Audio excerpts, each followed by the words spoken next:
Aïssa Milani, vous êtes franco-syrienne, vous êtes une chercheuse, vous avez fait de la chimie, c'est de l'informatique, et vous êtes présidente d'une association qui s'appelle Nostia, qui regroupe des chercheurs syriens, c'est travaillant avec la Syrie, et d'une autre association qui s'appelle la Famia. Mais depuis le début du conflit, vous consacrez depuis le début de cette guerre d'agression occidentale contre votre pays, vous consacrez tous vos efforts à défendre votre pays et vous êtes militante à l'Union des peuples syriens et aussi à la coordination pour la souveraineté de la Syrie et contre l'ingérence. Là, vous venez d'effectuer un voyage d'à peu près un mois, je pense, en Syrie. Alors, qu'est-ce que vous avez vu là-bas? Alors en fait, je suis franco-syrienne et à ce titre, effectivement, je suis très engagée, je peux dire, dans le combat dans les deux pays, aussi bien en France que en Syrie. Je me sens concernée par les positions françaises, hein, mais tout aussi bien par ce que vit mon pays, mon peuple, particulièrement depuis 2 ans. Et depuis 2 ans, je me suis mise à aller très régulièrement en Syrie euh, pour savoir la réalité des choses, parce que très vite, je me suis rendu compte quand même qu'il y avait d'énormes mensonges. Et très vite, je me suis rendu compte qu'il y avait une convergence, en fait, entre les médias mainstream, qu'on peut appeler, les médias occidentaux, c'est-à-dire la CNN, la BBC World, France 24, et de l'autre côté, certains médias arabes qui sont très liés aux occidentaux, comme Al Jazeera, Al Arabiya, Al Hurra, qui parlaient vraiment d'un seul souffle, hein, et dans une seule ligne dès le début, dès les premiers jours des événements. Et je peux dire quand même que moi qui suis en France, parallèlement en France aussi, il y a eu un foisonnement d'informations, pas d'informations, mais de réunions publiques, hein, par l'ensemble des centres d'études, de recherche, etc., l'IREMO, l'IRIS, l'école des hautes études scientifiques et économiques et sociales, tous les centres de recherche, hein, qui ont commencé à faire des week-ends, hein, sur le printemps arabe, hein, et des conférences à midi, le soir, etc. En fait, tout le monde ciblé de manière très particulière, hein, ciblé C'était le donc printemps une arabe. campagne. Hein. C'était Une donc une campagne. véritable campagne, je peux dire quand même, une campagne de manipulation de l'intelligentsia qui existe en France, mais qui est principalement composée quand même d'intelligentsia arabe.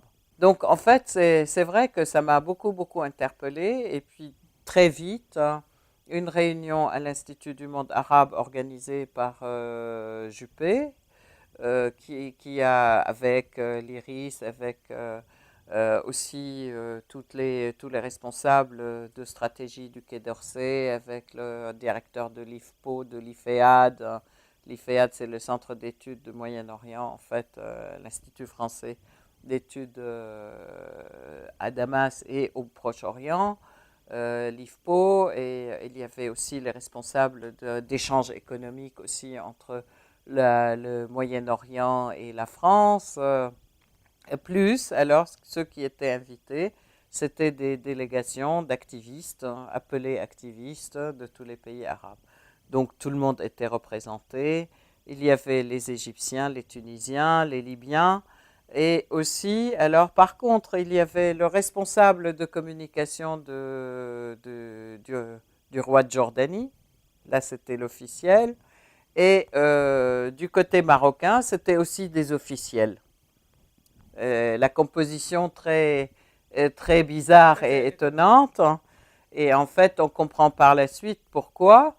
Et en fait, tout le monde a dit, il y avait aussi des responsables du Ennahda, du parti Ennahda, et des responsables Les du islamistes en parti, Tunisie. les islamistes en Tunisie et les islamistes en Égypte. Et en fait, dans cette réunion, tout le monde a parlé. Alors les jeunes ont parlé, ont expliqué qu'ils ont ils ont suivi des stages payés par des ONG, des stages avec les amis ukrainiens et en Ukraine, et puis payés par les ONG qui sont, elles, alors des ONG sous différentes nominations, du style les ONG pour la démocratie, les ONG pour National Endowment for Democracy, etc.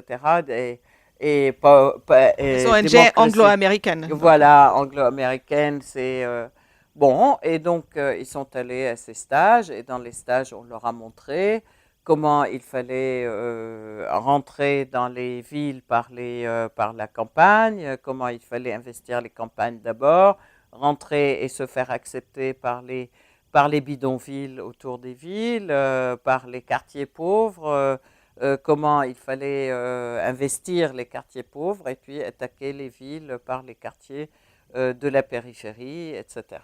Donc c'était des stages de guérilla, grosso modo. En gros, c'est ça.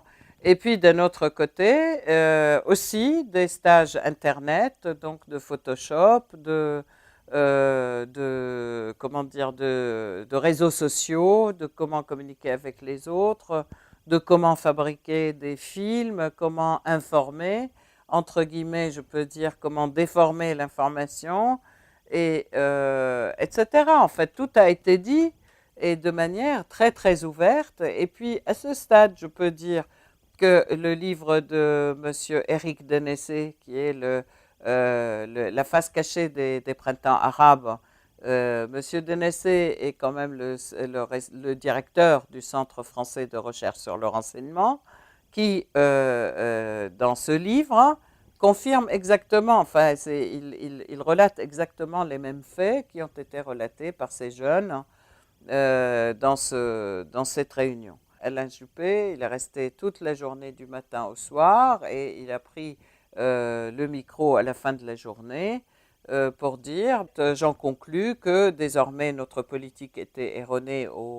avec les pays arabes. Désormais, il va falloir qu'on travaille avec les frères musulmans et que de toute façon, il faut qu'on revoie notre copie et qu'on recommence autrement. Alors, lorsqu'on voit ça de l'extérieur, on voit des destructions terribles, terribles, terribles du pays.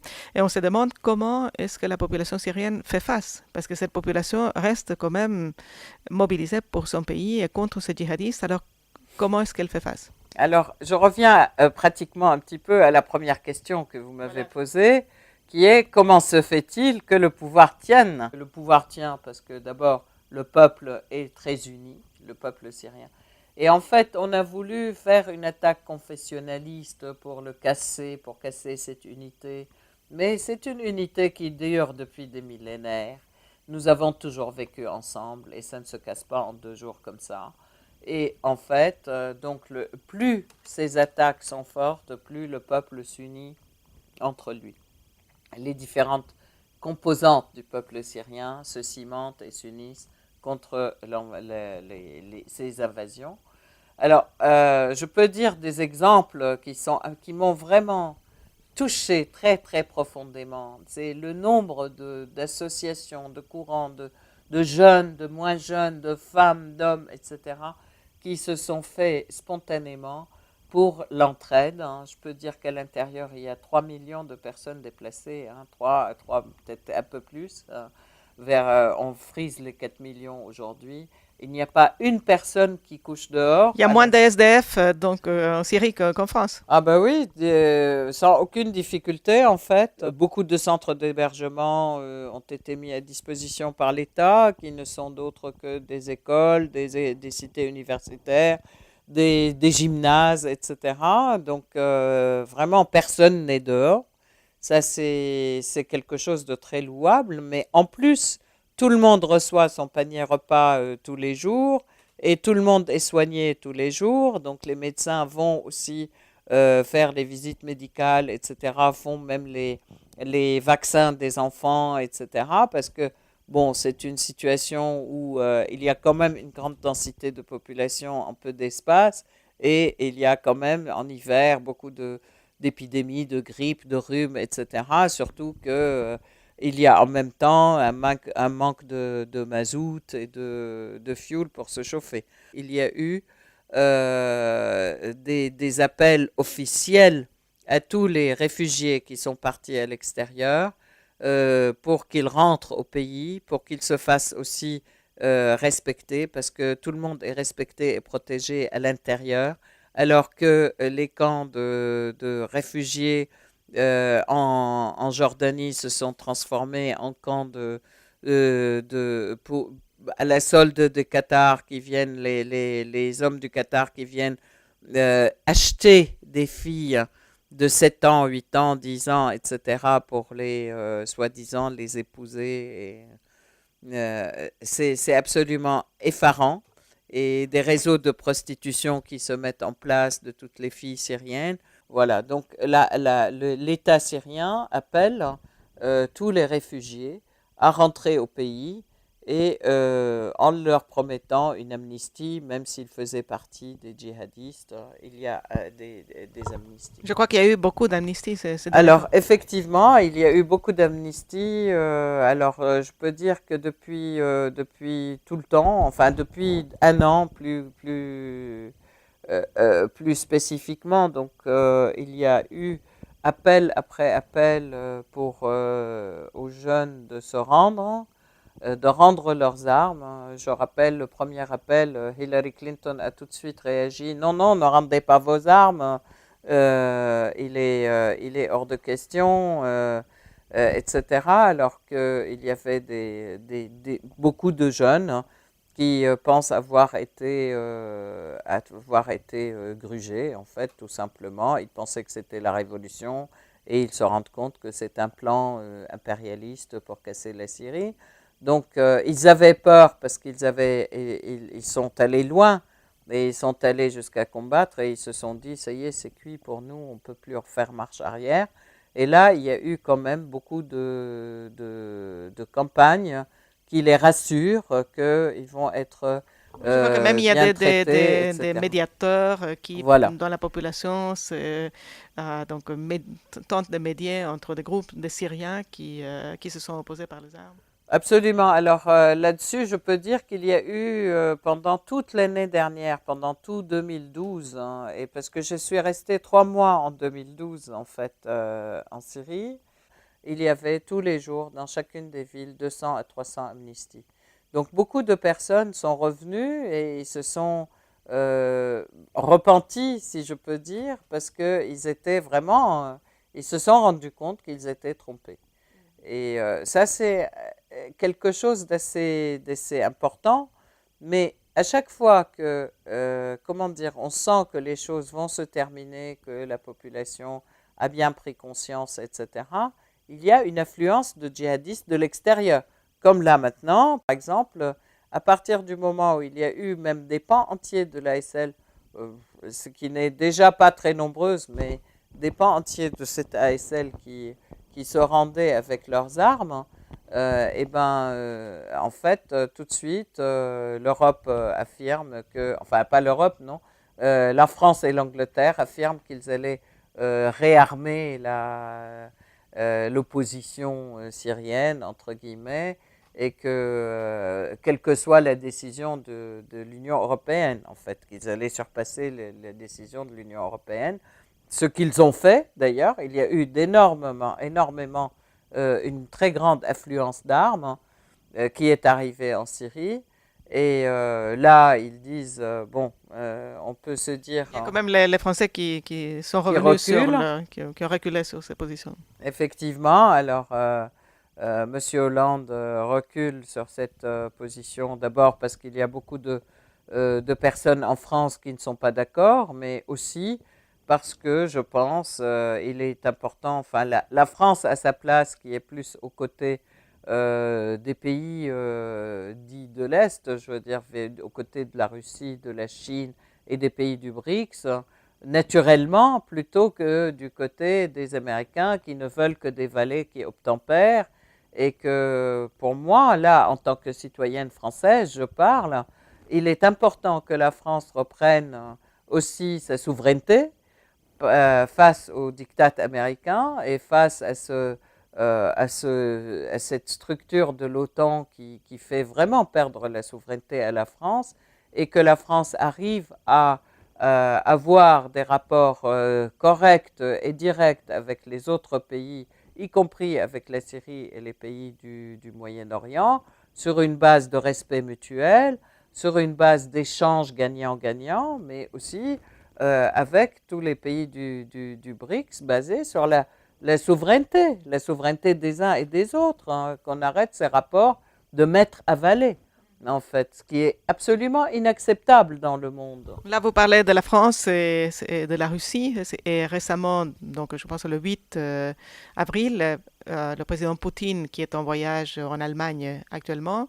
avait donné une interview à la chaîne ARD allemande dans laquelle il a dit, d'abord il a appelé à une cessation de tous les envois d'armes à tous les camps du conflit, tout en disant que la Russie était parfaitement légitime de soutenir un État légitime dans la région, alors que les Occidentaux ne le sont pas parce qu'ils sont en train de soutenir des bandes armées qui sont complètement illégitimes, aucune légitimité contre un État constitué.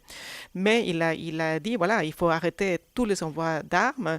Et dans ce contexte-là, il a mentionné le fait que lorsque François Hollande était en voyage à Moscou récemment, il aurait évoqué certains plans que lui, Poutine, estime réalistes et qu'il pense que les diplomates doivent s'y pencher pour passer éventuellement à une phase de réalisation. Est-ce que vous connaissez quoi que ce soit à ce de quoi il parle? Alors, personnellement, je ne sais rien de ces différents plans, de ces différents points, mais je pense que Poutine a tout à fait raison d'appeler la France à la raison en ce qui concerne la Syrie, d'une part, que de toute façon, l'État légitime syrien, c'est l'État actuel, et que déjà le pas qu'a franchi la Ligue arabe, hein, la délégitimise elle-même, hein, parce qu'elle devient le défenseur de ceux qui sont en train de pousser des bandes armées en Syrie et de les soutenir face à un État légitime et une armée régulière légitime aussi du pays, qui est une armée, je le rappelle, de conscription et qui regroupe tous les pans de la population, et pas du tout, comme il raconte, c'est une armée alaouite. Ce sont vraiment des termes qu'on n'a jamais pu utiliser, qu'on n'a jamais utilisés en Syrie, et ils sont en train de créer un état de fait de ces concepts-là, qui sont des concepts de division et de guerre civile. Donc là, c'est un premier point. Le deuxième point, je reviens quand même à la position de la Russie, à Poutine, c'est que je pense que lorsque François Hollande est parti en Russie, il est parti avec 130 hommes d'affaires et représentants de sociétés. Ils ont signé un certain nombre de contrats avec la Russie. Et je pense que dans son discours, Poutine rappelle aussi cet aspect-là, des projets communs éventuellement, etc., entre la France et la Russie. Et je crois que c'est important, effectivement, que la France se penche sur ses propres intérêts et sur les intérêts du peuple français, plutôt que de se pencher sur les intérêts des Britanniques et des Américains pour dominer le Moyen-Orient et dominer son pétrole et son gaz. Parce que de toute façon, la France a toujours été la première qui part en tête et qui est aussi toujours le parent pauvre en fin de compte quand les choses se soldent. On a bien vu comment ça se passe en Libye aujourd'hui. L'occupation, c'est l'occupation de l'armée américaine en fait qui se fait en Libye. C'est clair que la Russie a joué un rôle capital dans la résistance de la Syrie face à cette agression, mais il y a d'autres choses qui ont aussi été très actives, comme par exemple les églises. Et je crois que c'est quelque chose qui n'est pas du tout connu en Occident parce que ça n'a pas été rapporté, mais il y a eu toute une intervention des églises chrétiennes au mois de février dernier. Peut-être vous pouvez en dire un mot. Alors, je crois que les églises jouent un rôle très important, mais en Orient, et avec effectivement la visite du pape déjà en 2011, du pape Benoît XVI. Et clairement, il a demandé et il a appelé à ce qu'on cesse les violences et on cesse l'armement des différentes parties en Syrie. Deuxièmement, il y a eu l'intronisation du patriarche d'Antioche. Mais je voulais rappeler qu'Antioche, elle existe, c'est Antakya qui existe aujourd'hui dans le Sanjak d'Eskenderun, Alexandrette, qui est sous domination turque, mais qui est la capitale de la Syrie antique et de la capitale de la Syrie chrétienne, de la première église des églises syriennes, en fait. Hein. Et le patriarche, donc, il est le patriarche d'Antioche et de Damas, et il est intronisé à Damas. Pour cette intronisation, il y a eu le cardinal Bshar al-Ra'i, qui est le cardinal maronite, qui est le patriarche, mais qui est devenu cardinal récemment aussi, maronite du Liban, qui est allé en Syrie pour cette intronisation, qu'il y a eu toutes les églises syriennes réunies, mais aussi tous les responsables, tous les imams religieux musulmans. Mais je pense que c'était une image absolument émouvante et fantastique hein, de l'unité et du désir de la solidarité et du désir d'unité et de la réalité, c'est pas qu'un désir, de la réalité de l'unité de l'ensemble des formations, si on peut dire, religieuses en Syrie et de la population. Puis, dernier point, c'est ce grand mouvement de dialogue qui est lancé et qui est lancé aussi bien sur les médias. Tous les médias officiels aujourd'hui, on dialogue, on discute de politique, on discute de comment on va construire, de comment on va aider, de ceci, de cela. Et tous les partis et opposants politiques y ont accès. Il y a eu plusieurs appels d'ailleurs invitant les différentes oppositions à intervenir à la radio, à la télévision, etc. Et donc tout le monde participe. Et aujourd'hui, il y a une vie, je peux dire, démocratique hein, en Syrie aujourd'hui, qui discute de tout. Il n'y a pas de tabou et tout le monde, jeune, moins jeune, vieux, comment dire, des personnes organisées dans des partis politiques comme des personnes qui ont juste des opinions politiques qui ne sont pas organisées dans des partis politiques. Tout le monde s'exprime et il y a partout des forums de débat politiques. En même temps, il y a aussi beaucoup d'initiatives populaires pour non seulement la réconciliation, mais aussi pour la résolution des problèmes quotidiens des populations. Je rappelle quand même que la Syrie, malheureusement, vit aujourd'hui au rythme des voitures piégées, au rythme des kidnappings, des rançonnages, des vols, des viols, et tout ceci génère des grandes fractures sociales et des grandes blessures humaines. Et je vois aujourd'hui que toute la population, toutes les associations s'organisent pour non seulement s'entraider, mais pour résoudre ce problème et ces problèmes sur le terrain. Et c'est absolument très, très émouvant de voir à quel point tout ce peuple est devenu, comment dire, actif pour secourir les uns les autres. Et je J'aimerais bien, dirais, ça c'est un peuple qui vivra. en guise de conclusion, j'aimerais bien que vous disiez quelque chose, parce que c'est aussi important pour notre mouvement Solidarité et Progrès. Nous sommes un mouvement très attaché à la culture et nous pensons qu'une grande culture, une culture qui élève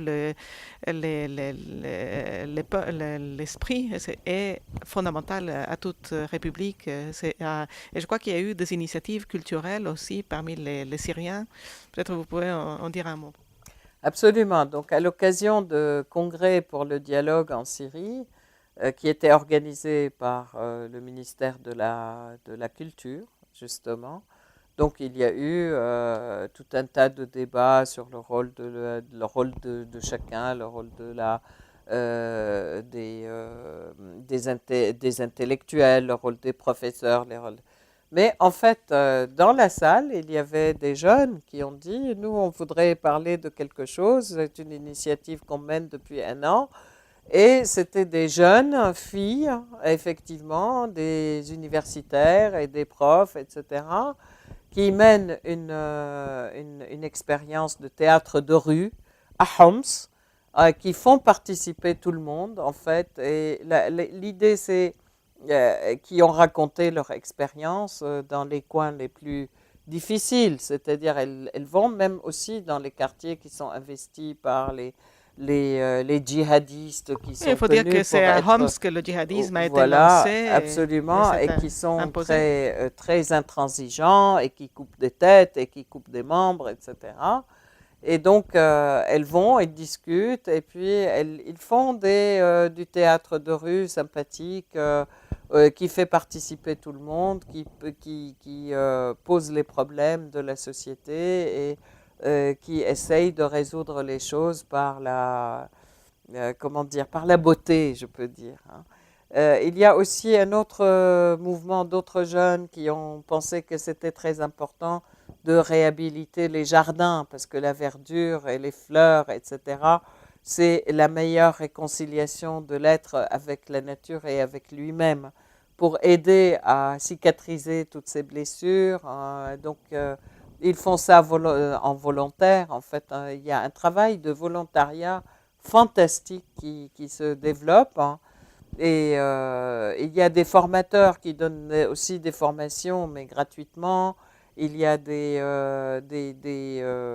comment dire, des architectes qui réhabilitent les maisons des uns et des autres indifféremment, que ce soit des gens de l'opposition ou des gens qui sont dans la population pour le pouvoir ou en fait, ou pour la Syrie, même y compris des maisons de djihadistes qui ont été aussi réhabilitées gratuitement. Donc, tout cet élan social, il est absolument fantastique et tout ceci est spontané.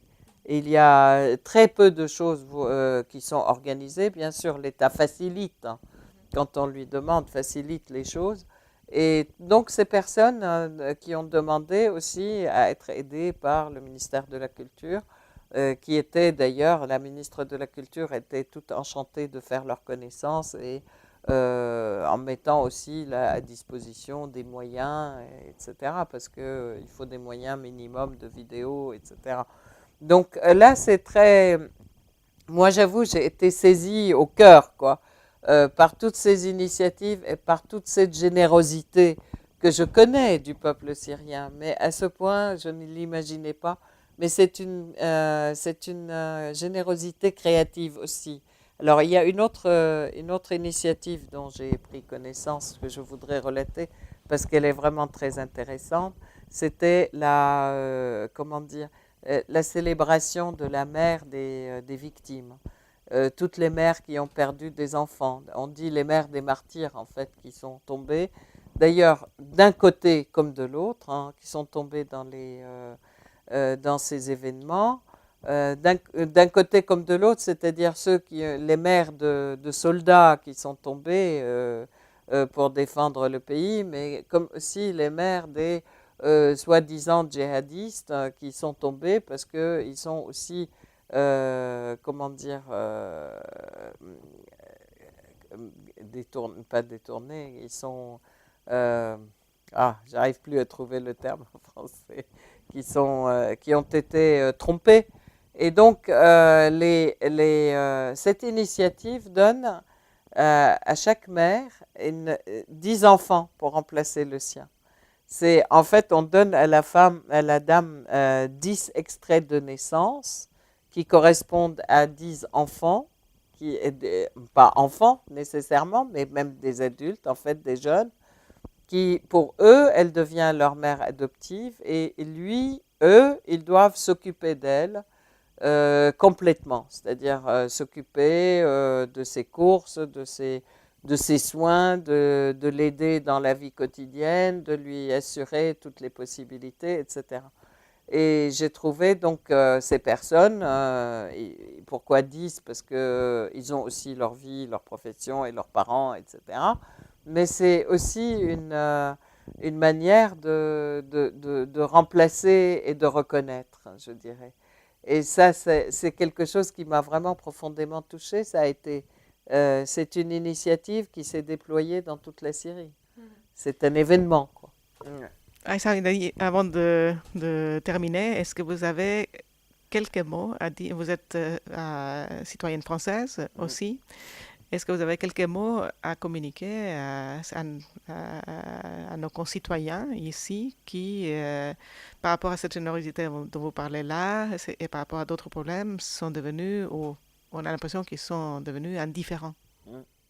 En fait, je suis française aussi, tu fais bien de me faire parler à ce niveau-là comme citoyenne française. Je peux dire aussi que j'ai été à l'initiative aussi dans la création de la coordination pour le soutien de la souveraineté de la Syrie et contre l'ingérence, comme votre mouvement aussi d'ailleurs.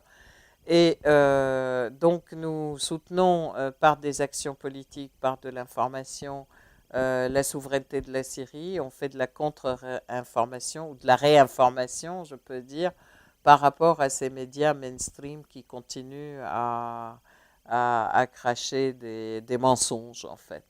Je rappelle aussi, dernièrement, j'étais à Lille et on nous a, en fait, depuis 2 ans que j'essaye de faire des conférences à droite, à gauche pour réinformer sur la Syrie, en donnant des faits. Jamais je ne peux dire que j'ai dit je soutiens ou je soutiens pas, etc. Mais je donne les faits, tout simplement. Et tout simplement, les faits du terrain semblent agresser les gens qui sont contre la liberté d'expression en France, et malheureusement, ils sont nombreux, et ils sont au pouvoir, c'est le PS aussi.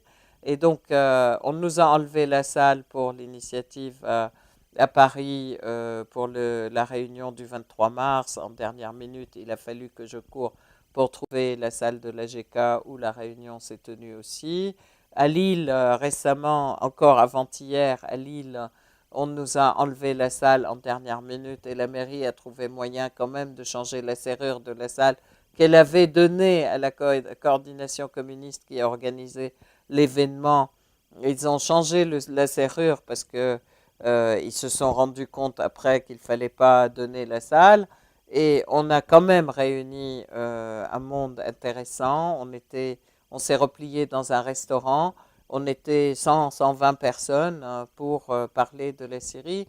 Et je peux dire que ceux qui prétendent porter la démocratie ou nous apprendre la démocratie en Syrie, eh ben, je crois qu'ils ont beaucoup à apprendre et qu'aujourd'hui, je peux lancer un appel à tous les Français. Une grande vigilance pour la démocratie qui se perd en France. Et la liberté d'expression est loin d'être le cas en France. Ça, c'est un premier point. Et donc un combat franco-français, vigilance pour la démocratie et les libertés en France.